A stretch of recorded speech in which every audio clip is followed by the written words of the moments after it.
Assalamualaikum warahmatullahi wabarakatuh. Anak-anakku semua, sekarang Ibu berada di bagian belakang gedung SMA IH dan akan menunjukkan letak laboratorium sains milik SMA IH.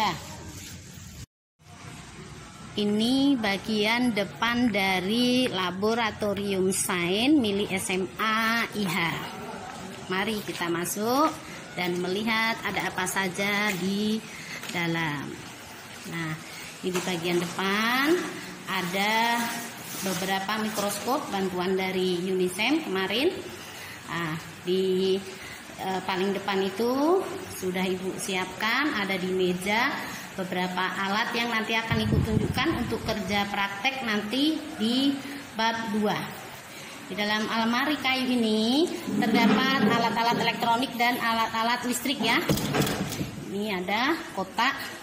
Itu kotak-kotak ini adalah mikrometerskop dan jangka sorong. Itu di atas alat elektronik ya. Ada resistor dan yang lain-lain. Baik, kita lihat ke bagian sebelah kiri dulu.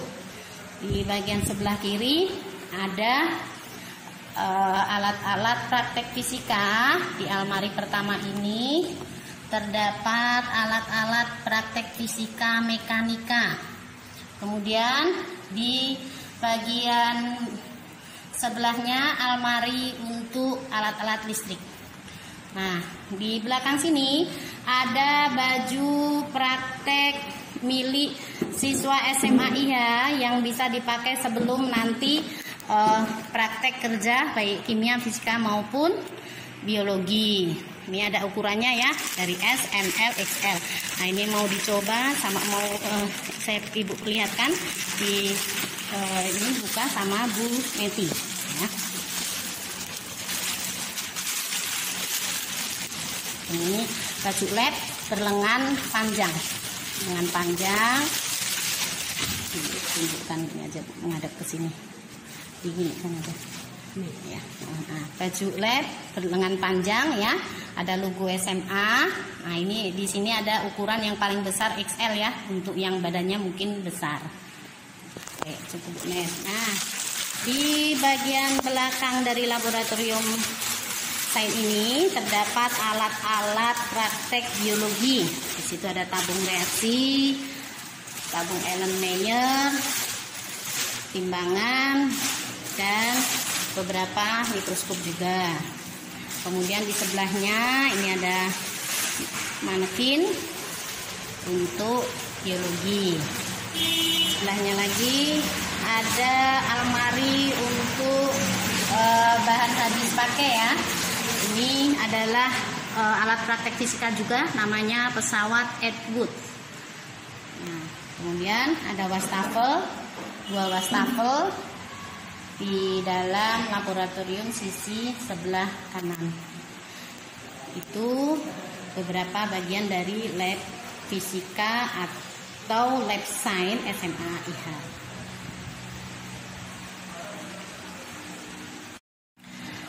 Berikut ini adalah alat-alat peraga untuk nanti materi di bab 2 besaran ya. Ini namanya jangka sorong. Ya, kita lihat dalamnya. Jangka sorong ini di laboratorium fisika SMA IH kita memiliki 9 kotak ya nak. Ini namanya jangka sorong. Mungkin yang pernah dilihatkan di SMP waktu kerja praktek IPA, yang pernah melihat, ini nggak asing lagi ya. Ini digunakan untuk mengukur diameter dalam maupun diameter luar benda yang kecil ya, seperti tabung reaksi. Misalkan seperti itu untuk mengukur diameter dalamnya atau diameter luar. Kalau mau untuk mengukur bagian dalam, berarti tabung itu kita letak ini kita dekatkan ya. Nanti tabung reaksi taruh di sini. Nah, kita bisa lihat ini namanya skala utama yang bawah ini. Nah, ini skala nonius ya, yang kecil nih. Kita putar skrupnya, cara pemakaiannya diputar. Ini skrupnya ini diputar. Kemudian bisa kita atur jauh atau dekatnya. ini ya, untuk mengukurnya itu ini pakainya. Ini dipakai untuk mengukur. Ini juga bisa dipakai untuk mengukur ya, untuk mengukur diameter, untuk mengukur ketebalan buku boleh.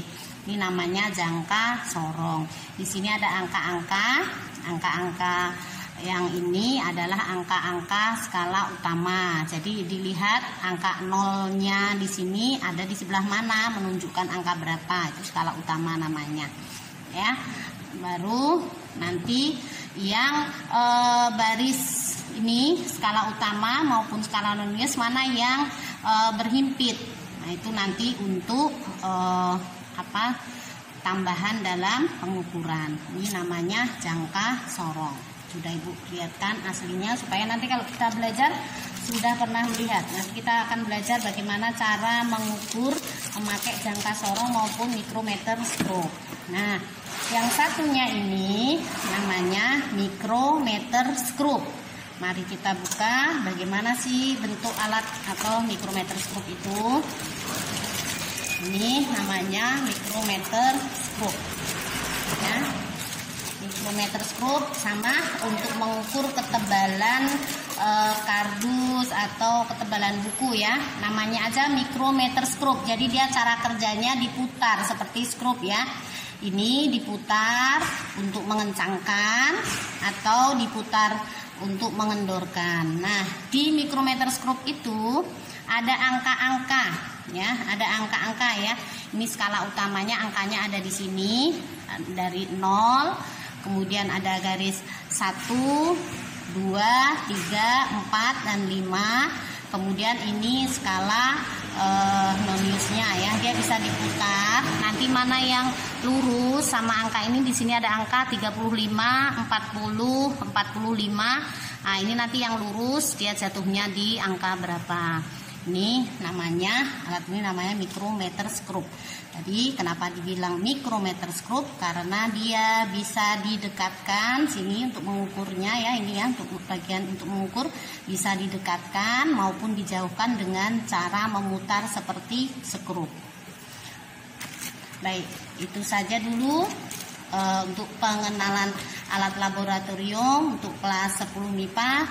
Wassalamualaikum warahmatullahi wabarakatuh.